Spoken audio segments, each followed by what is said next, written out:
Je sais aussi qu'il y a un rapport aussi.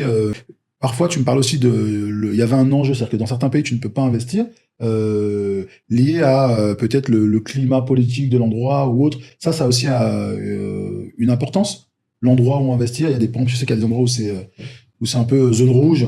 Et Dubaï, je sais que n'est pas du tout dans cette liste.